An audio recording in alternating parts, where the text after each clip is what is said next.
এই যে ভিডিওটা দেখতে পাইতেছেন, এটা হলো কালকে যে লঞ্চের যে দুর্ঘটনাটা ঘটছে সেই ভিডিও। এই যে 4জন লোকের ক্ষয়ক্ষতি হয়েছে, 2জন লোক মারা গেছে জাগাই, আর 2জন লোকের একজনের কান কাটা গেছে আর একজনের পায়ে ব্যথা পাইছে।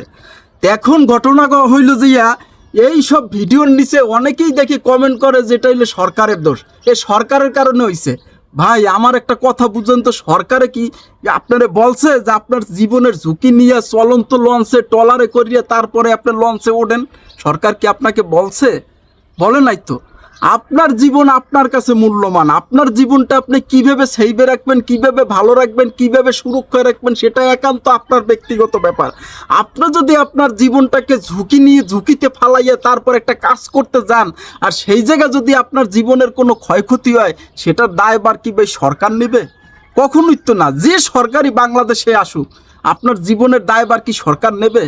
আপনার জীবন আপনার কাছে মূল্যবান, সেটা আপনার সুরক্ষা করার দায়িত্ব, সেটা সরকার নিবে না তো ভাই। তা সরকারের দোষ দিয়ে এই জায়গায় লাভ কি? আমরা বাঙালি ভাই, কথা বুঝছেন ভাই, আমরা বাঙালি, বুঝতে হবে। সরকার যদি আইন করে এই রাস্তা দিয়ে তোমরা যাবা না, এই জায়গা দিয়ে বিপদ আছে, এই জায়গায় কামান ফিট করে রাখছে, গেলেই কিন্তু গুলি খাবা। আমরা বাঙালি, ওই রাস্তা দিয়ে বেশি যেমন। তো এই জায়গায় সরকারের দোষ দিয়ে লাভ নাই। নিজেরা সচেতন হন, আমরা নিজেরা মানুষ বাঙালি, আমরা জাতি ভালো হই, তারপরে সরকারের দোষ দিতে যাই।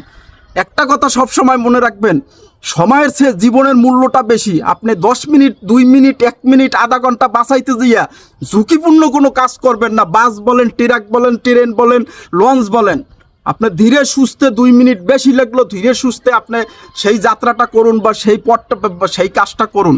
আপনার জীবনের ঝুঁকি নিয়ে কোনো কিছু করতে যাইয়ে না। জীবনটার কিন্তু খুব মূল্য, তাই নিজের জীবনটাকে সেভ করার দায়িত্ব আপনার নিজের, কারো দোষ দিয়ে লাভ নাই।